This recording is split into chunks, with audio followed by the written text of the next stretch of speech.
Maman ne veut pas que ma femme soit là. Elle va faire honte à tout le monde. Je suis tombé par hasard sur ce SMS sur le téléphone de mon mari.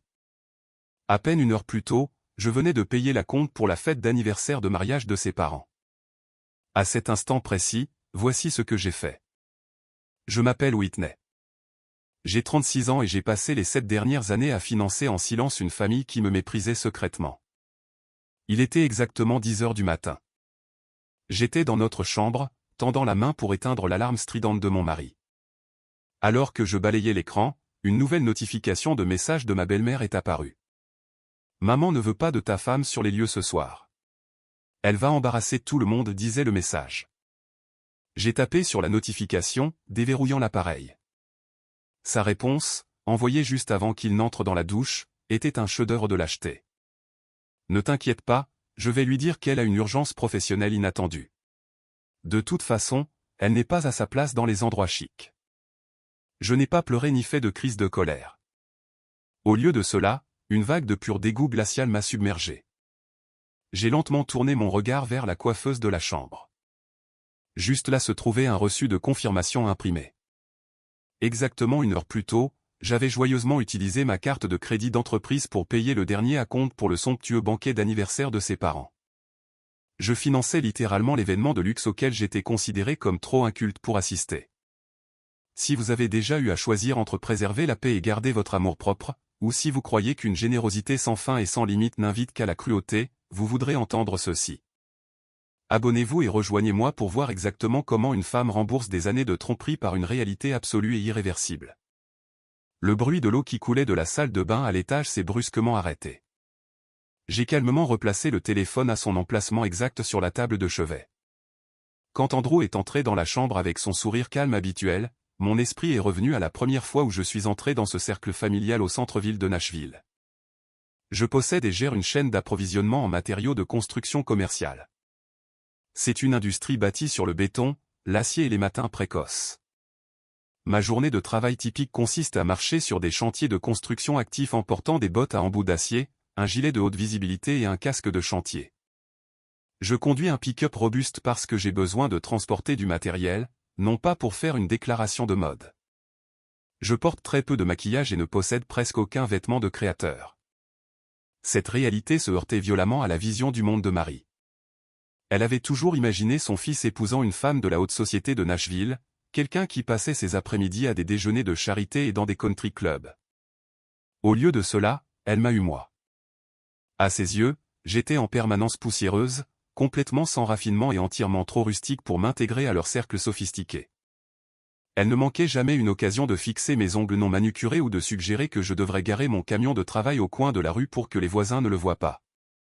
Pendant que je passais mes journées à gérer la logistique et à agrandir mes entrepôts, Andrew travaillait comme courtier immobilier de niveau intermédiaire. Il vendait peut-être 3 ou 4 propriétés modestes par an. Ses chèques de commission réels couvraient à peine ses propres cotisations mensuelles au club de golf et ses déjeuners coûteux, sans parler du style de vie somptueux et insouciant que sa famille maintenait. Pourtant, si vous demandiez à n'importe qui dans leur cercle social, Andrew était un magnate de l'immobilier. Il aimait porter des costumes sur mesure, assister à des événements de réseautage exclusifs et projeter l'image d'un homme d'affaires extrêmement prospère. Il avait désespérément besoin de paraître comme un gagnant et je voulais désespérément soutenir l'homme que j'aimais.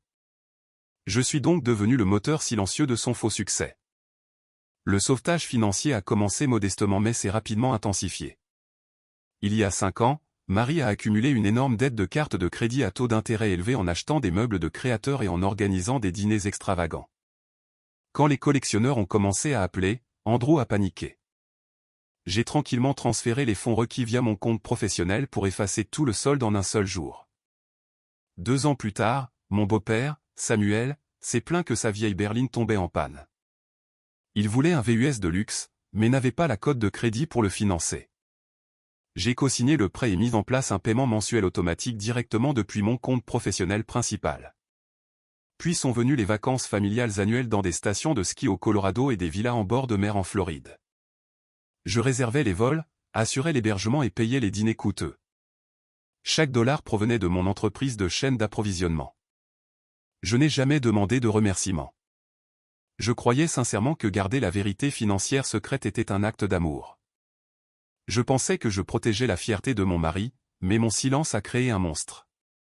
À chaque réunion de famille, dîner et rassemblement familial au cours des 7 dernières années, Andrew se tenait au centre de la pièce avec un verre de bourbon cher à la main et s'attribuait tout le mérite. Je les regardais se vanter auprès de leurs proches de la façon dont il avait travaillé dur pour effacer la dette de sa mère.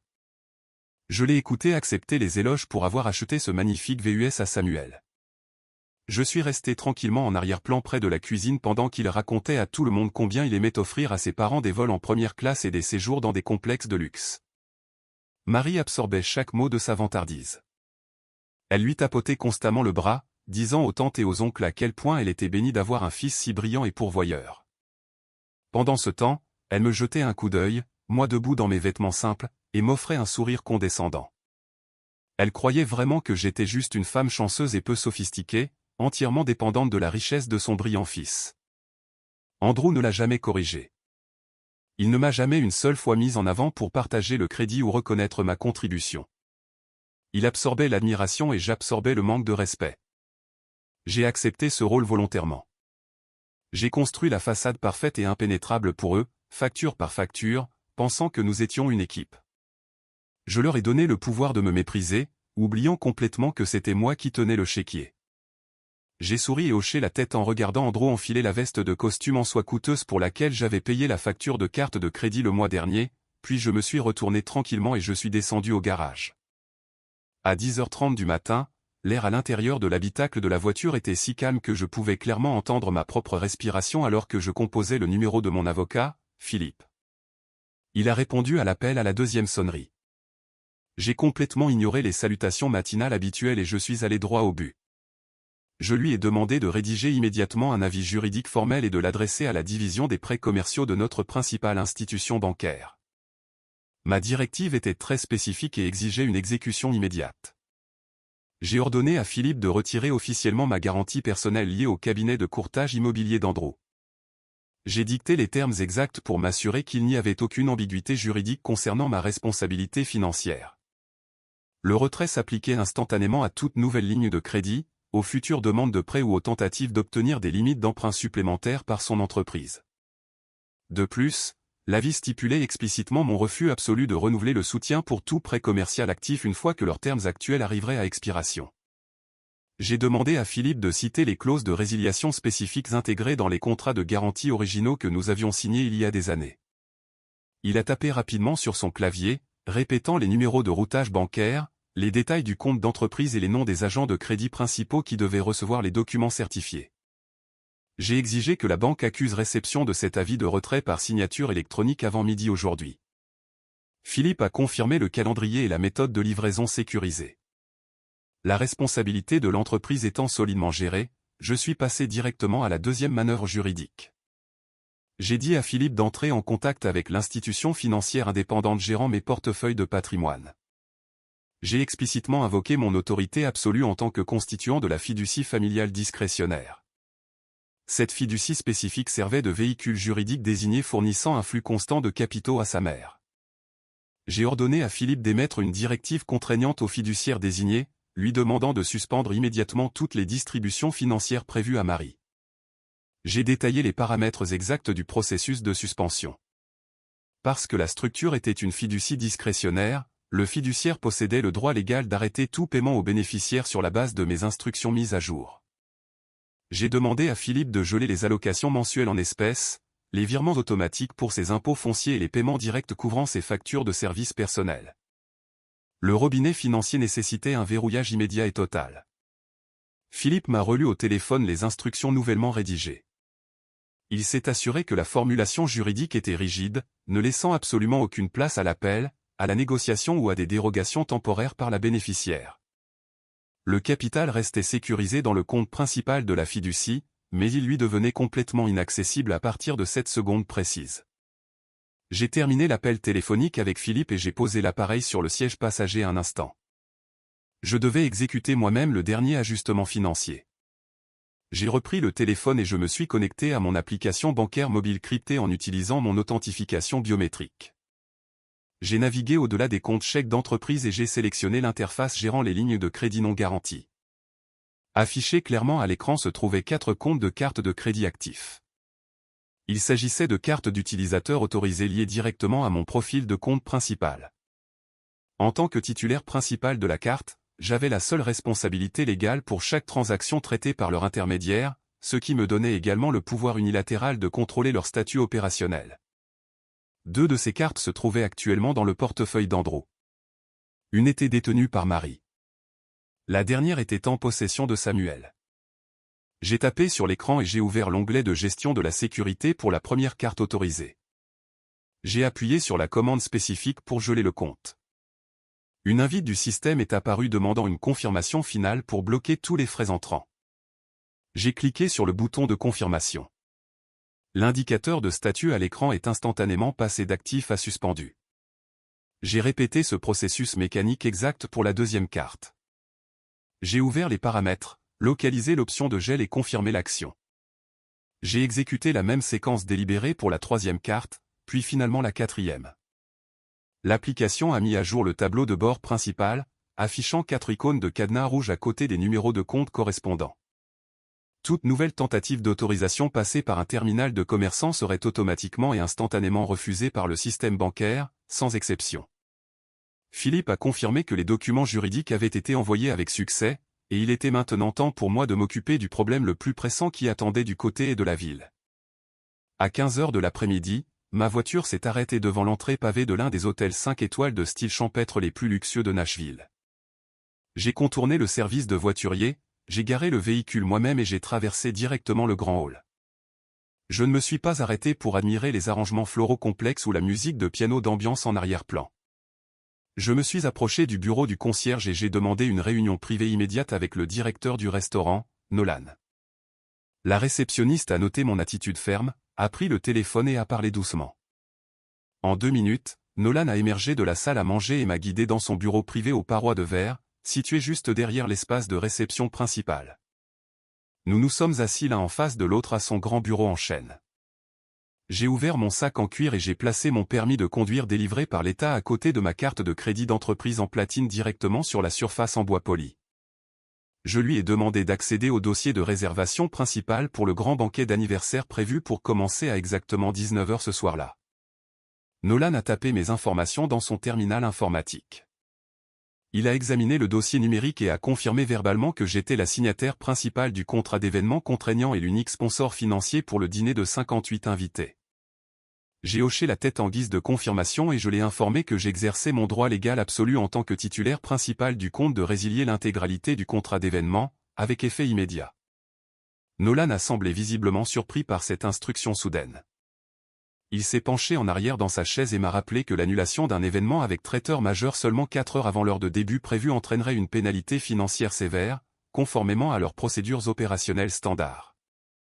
Il a expliqué que la cuisine avait déjà préparé le menu personnalisé et que le personnel avait commencé à dresser les tables. Je lui ai dit que j'étais parfaitement consciente des termes du contrat et que j'acceptais les frais d'annulation tardive sans la moindre hésitation. Je lui ai demandé de calculer le pourcentage exact de la pénalité, de déduire ce montant spécifique du dépôt substantiel que j'avais déjà autorisé et de traiter immédiatement le remboursement du solde restant sur mon compte de crédit d'entreprise.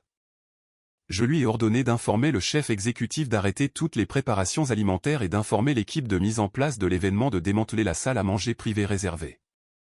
Ensuite, j'ai abordé la partie la plus critique et la plus sensible de cette visite administrative. Je savais parfaitement qu'Andrew était répertorié sur les documents de l'événement comme contact secondaire pour la coordination logistique. Je me suis penché en avant, posant mes mains sur le bureau, et j'ai regardé Nolan droit dans les yeux. J'ai formellement invoqué les réglementations strictes en matière de confidentialité de l'hospitalité et les règles de confidentialité des clients. J'ai déclaré qu'en tant que seule personne ayant signé le contrat légal et fourni le financement réel, je détenais l'autorité exclusive sur le flux de communication concernant ce compte spécifique. J'ai émis une directive rigide et sans compromis. Le personnel de l'hôtel avait l'interdiction formelle d'envoyer des courriels d'annulation automatisés, des messages textes ou de passer des appels de courtoisie à Andrew. J'ai précisé de manière absolument claire qu'Andrew ne devait en aucun cas être informé de cette annulation administrative avant son arrivée physique sur les lieux. Nolan a hésité une brève seconde, traitant la demande inhabituelle, avant d'acquiescer. Il a reconnu que la politique de confidentialité stricte de l'hôtel les liait légalement à suivre les instructions explicites du client payeur principal plutôt que celles des contacts secondaires. J'ai poussé l'instruction un peu plus loin pour assurer une conformité totale. J'ai demandé à Nolan que lorsque les invités arriveraient plus tard ce soir en s'attendant à une grande célébration, le personnel ne devait leur offrir aucun arrangement de sièges alternatifs, aucune salle privée de rechange ni aucun service d'hospitalité gratuit. Ils devaient simplement être refoulés à la porte.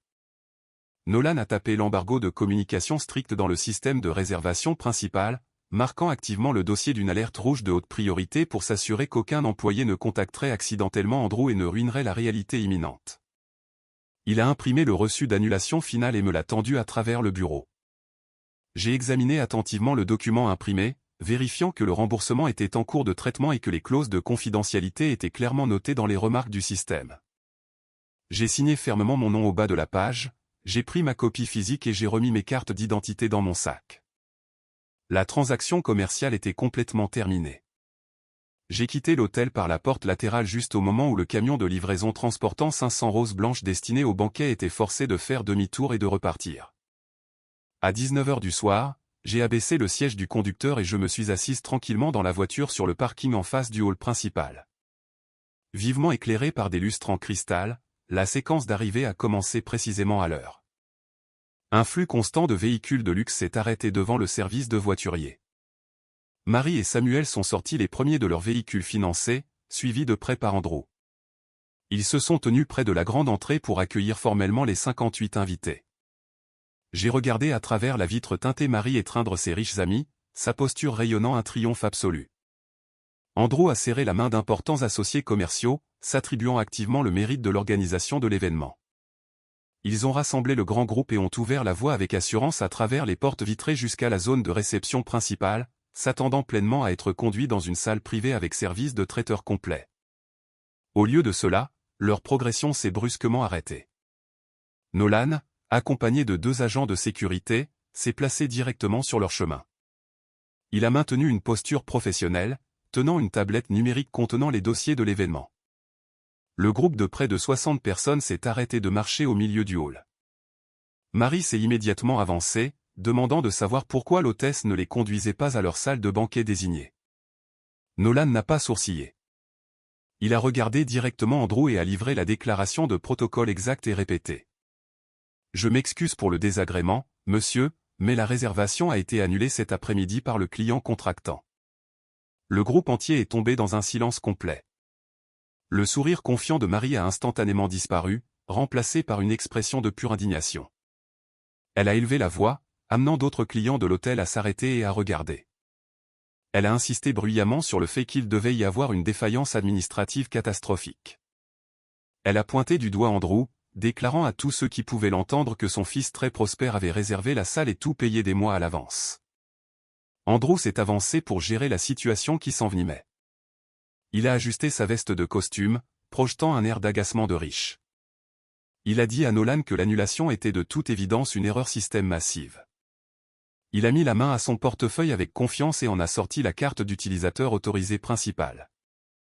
Comme il avait passé la journée à se préparer pour l'événement et n'avait pas acheté un seul article, il ignorait complètement que le compte était déjà définitivement gelé.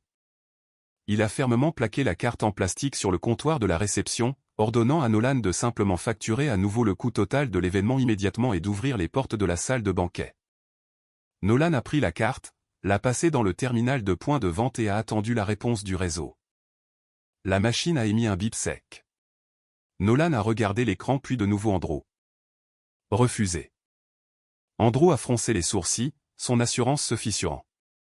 Il a rapidement blâmé le système de protection contre la fraude automatisée de la banque, affirmant qu'il avait dû signaler la transaction soudaine. Il a de nouveau mis la main à son portefeuille et a récupéré la deuxième carte d'utilisateur autorisée. Il l'a tendue avec un sourire forcé, assurant aux invités environnants qu'il s'agissait juste d'un léger problème bancaire. Nolan a passé le deuxième morceau de plastique. La machine a de nouveau émis un bip. Refusé. Un faible murmure a parcouru la foule de 58 invités. La tension dans le hall a rapidement augmenté. Les mains d'Andrew ont commencé à trembler. Il a fouillé frénétiquement dans son portefeuille, sortant une troisième carte, puis une quatrième. Il les a poussées sur le comptoir en marbre. Nolan a traité efficacement chacune d'entre elles en séquence. Le terminal a rejeté chaque tentative avec le même code d'erreur exact. 90 paires d'yeux appartenant aux parents riches, aux associés commerciaux et au personnel de l'hôtel Observateur étaient maintenant fixés directement sur la famille. Les chuchotements se sont faits plus forts.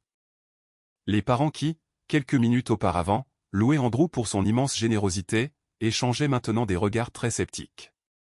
Marie se tenait complètement figée, réalisant que son image publique soigneusement construite s'effondrait en temps réel. Elle a essayé de chuchoter quelque chose à Andrew, mais il était trop occupé à fixer la pile de cartes en plastique inutile sur le comptoir, en proie à une panique absolue. Il n'avait pas de fonds de secours, pas d'épargne personnelle et aucune richesse réelle à laquelle puiser. L'illusion financière que j'avais financée pendant 7 ans s'est évaporée en moins de 5 minutes, les exposant à l'humiliation publique exacte dont ils avaient essayé de se protéger en m'excluant. En regardant la foule de parents commencer à se disperser avec des expressions déçues et des doigts pointés vers Marie.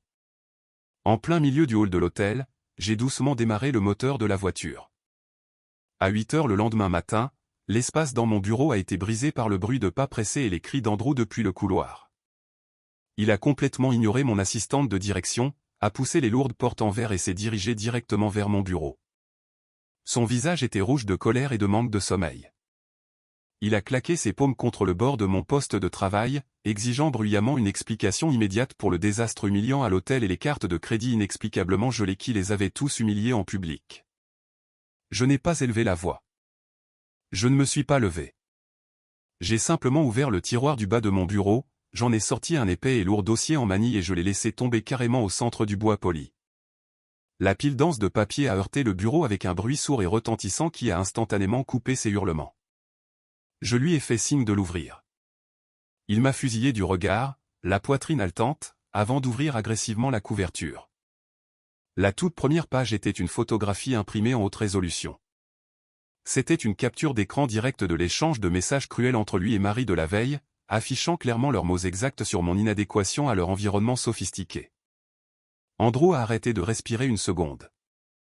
La couleur de la colère a rapidement quitté son visage alors qu'il fixait la preuve indéniable de sa lâcheté. Il a ouvert la bouche pour formuler une excuse, peut-être pour prétendre que c'était un malentendu, mais j'ai pointé un stylo vers la pile de papier suivante, lui ordonnant silencieusement de continuer à lire. Sous la photographie se trouvait cette année de réalité financière méticuleusement organisée. Il y avait des douzaines de relevés bancaires officiels soulignant le flux continu et unilatéral de capitaux de mes comptes d'entreprise directement vers la fiducie discrétionnaire finançant le style de vie de sa mère. À côté se trouvaient les reçus de virements certifiés prouvant chaque achat majeur. Il a tourné la page et a trouvé le contrat commercial de l'hôtel de style champêtre. Ma signature était clairement visible en bas, m'identifiant légalement comme l'unique client contractant et sponsor financier qui détenait le droit exclusif de résilier le banquet. Il est passé à la section suivante, ses mains commençant à bouger avec une hésitation notable. Il y avait l'accord de financement juridiquement contraignant pour le véhicule de luxe actuellement garé dans l'allée de ses parents. Le document officiel me désignait clairement comme la cosignataire principale, activement responsable de chaque versement mensuel. Il regardait la trace écrite indéniable prouvant que chaque once de respect dont il avait joui de la part de sa famille et de ses pairs avait été acheté exclusivement grâce à mon dur labeur.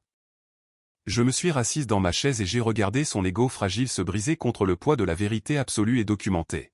« Tu as acheté ta fierté avec ma dignité », ai-je déclaré froidement, brisant le silence dans la pièce.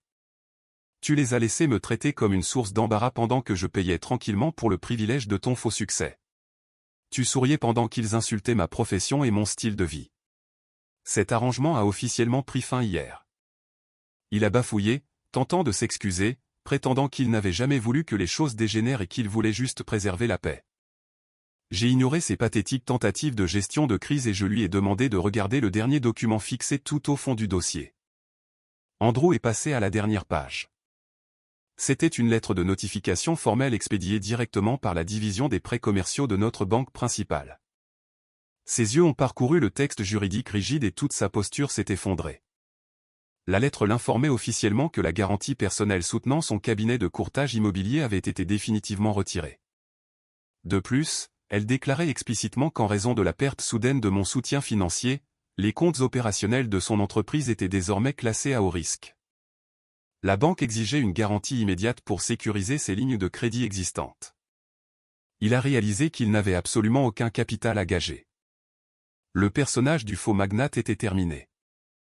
Il n'y aurait plus de déjeuner de réseautage coûteux ni de prétention d'être un homme autodidacte devant ses pairs. Sans ma signature, son entreprise était pratiquement insolvable.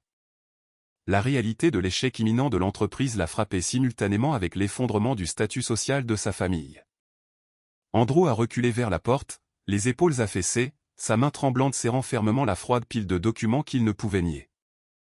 Il n'a fallu que quelques semaines pour que le style de vie entièrement illusoire de cette famille s'effondre complètement sous des règles financières strictes. La division des prêts commerciaux n'a pas perdu de temps après avoir traité mon retrait légal. Sans ma garantie personnelle servant de fondation absolue à son crédit d'entreprise, le cabinet de courtage immobilier d'Andrew a immédiatement déclenché un examen obligatoire de la gestion des risques à la banque. Il a reçu une lettre juridique formelle par courrier recommandé exigeant une garantie supplémentaire. Les dirigeants de la banque lui ont demandé de gager des actifs liquides, des portefeuilles d'investissement ou des biens immobiliers commerciaux pour maintenir ses limites d'emprunt actuelles. Parce qu'il avait passé les 7 dernières années à fabriquer son succès pendant que je finançais le style de vie, il ne possédait absolument aucun actif tangible à offrir. Il a désespérément tenté d'obtenir un financement alternatif auprès de prêteurs secondaires à taux d'intérêt élevés, soumettant des demandes dans toute la ville. Cependant, les souscripteurs d'entreprise ont rapidement découvert que sa cote de crédit personnel, dépouillée de mon historique de cosignature, ne pouvait même pas prétendre à un prêt commercial de base. La fenêtre de conformité de 30 jours imposée par le prêteur commercial a rapidement expiré. Le 31e jour, la banque a officiellement déclaré son entreprise en défaut. Ils ont émis un avis d'accélération, rendant immédiatement exigible la totalité du solde du prêt en cours. Simultanément, ils ont gelé ses comptes chèques opérationnels pour sécuriser leurs fonds. Sans accès à aucun capital, Andrew ne pouvait pas payer son loyer de bureau de premier ordre au centre-ville. Le propriétaire commercial a formellement résilié le contrat de location et a verrouillé les portes vitrées de sa suite. Andrew a été forcé de transporter ses dossiers personnels hors du bâtiment sous la stricte surveillance de la gestion immobilière. Son entreprise supposément florissante a cessé complètement ses activités, le laissant avec une dette d'entreprise croissante et absolument aucun flux de revenus. Il ne pouvait plus se permettre les adhésions coûteuses au country club ou les déjeuners de réseautage, l'isolant rapidement des cercles professionnels qu'il avait manipulés pendant des années. La dévastation financière ne s'est pas arrêtée aux portes de son bureau. Elle a frappé l'allée de ses parents avec une égale sévérité. Le VUS de luxe que conduisait Samuel n'avait pas été acheté au comptant. C'était strictement un véhicule financé, régi par un contrat de prêt automobile rigide où je servais de cosignataire principal et de source unique des versements mensuels prévus. Quand j'ai coupé les prélèvements automatiques provenant de mon compte chèque d'entreprise, la première échéance de paiement est passée sans transaction réussie. La société de financement a émis un avis de retard standard suivi d'appels téléphoniques automatisés à leur résidence.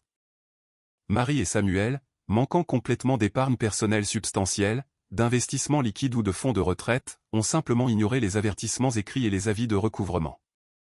Ils ont supposé qu'Andrew interviendrait et résoudrait comme par magie le problème en coulisses, comme il prétendait toujours faussement le faire.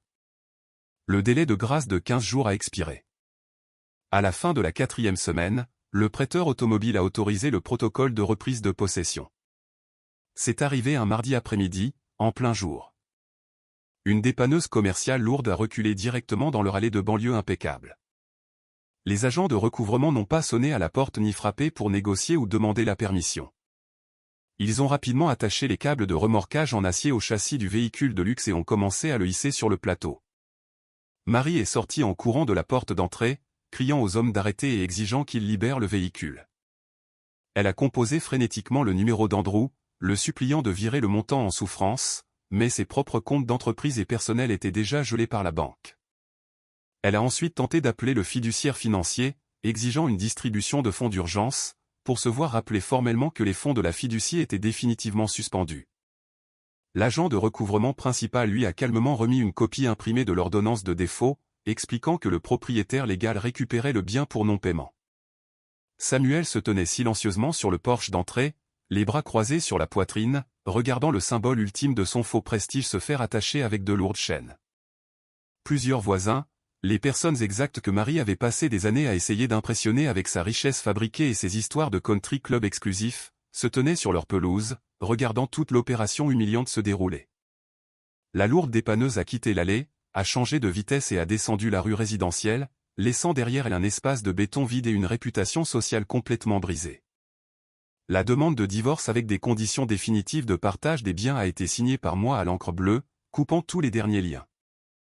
6 mois plus tard, l'hiver a frappé aux portes de Nashville avec une atmosphère vive mais incroyablement pure. Les conséquences sociales pour Marie et Samuel se sont matérialisées lentement mais avec une certitude absolue. Ils n'ont pas été bannis de manière spectaculaire des limites de la ville, mais ils ont subi un sort bien plus douloureux pour des personnes obsédées par le statut. Ils sont devenus entièrement insignifiants.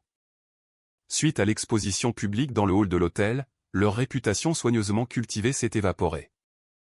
Les invitations élégantes aux galas de charité, aux fêtes de fin d'année exclusives et aux déjeuners de la haute société ont simplement cessé d'arriver dans leur boîte aux lettres. Les parents éloignés qui avaient auparavant toléré l'attitude arrogante de Marie parce qu'ils la croyaient riche se sont complètement éloignés. Les appels téléphoniques sont restés sans réponse et les rendez-vous pour un café ont été reportés de manière permanente. Les voisins hochaient poliment la tête de loin mais ne s'arrêtaient jamais pour discuter.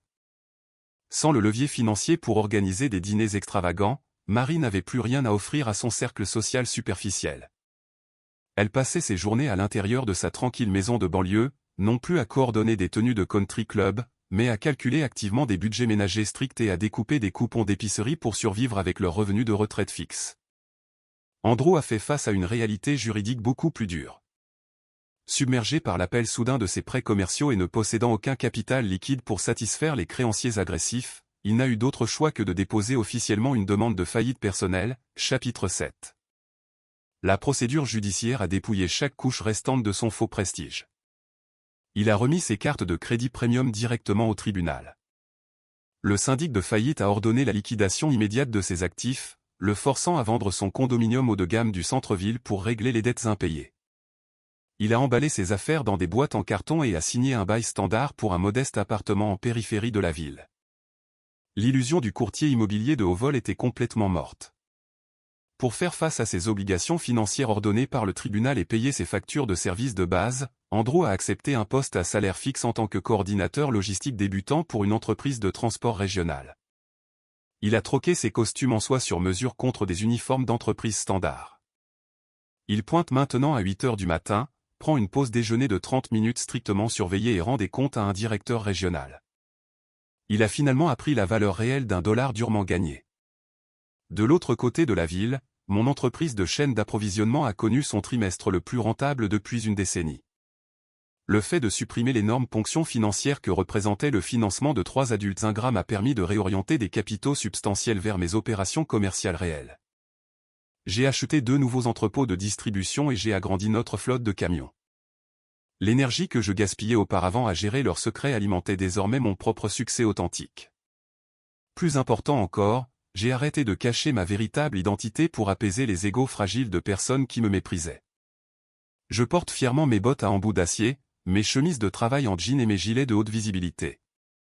Je conduis mon pick-up robuste jusqu'aux portes d'entrée des meilleurs restaurants de la ville, totalement indifférente à l'opinion de quiconque sur mon esthétique.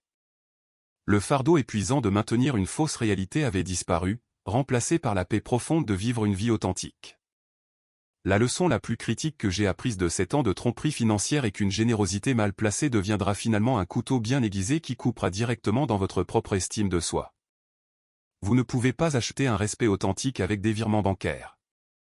Et vous ne pouvez pas acheter la loyauté en finançant les illusions de quelqu'un d'autre. La générosité sans limite ferme n'est pas de la gentillesse. C'est simplement se porter volontaire pour être exploité. Ne laissez jamais personne vous convaincre que votre valeur se mesure à la quantité d'inconfort que vous êtes prêt à endurer en silence pour leur confort. Si les personnes dans votre vie ne vous apprécient que pour les ressources que vous fournissez discrètement tout en vous cachant activement du regard du public, elles ne vous protègent pas. Elles vous utilisent simplement. Un partenaire qui apprécie vraiment votre existence se tiendra fièrement à vos côtés, à la lumière. Merci d'être resté avec moi jusqu'à la toute fin de ce voyage.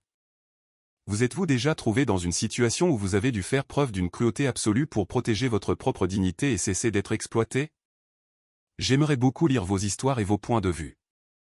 Alors, s'il vous plaît, partagez vos pensées dans la section des commentaires ci-dessous.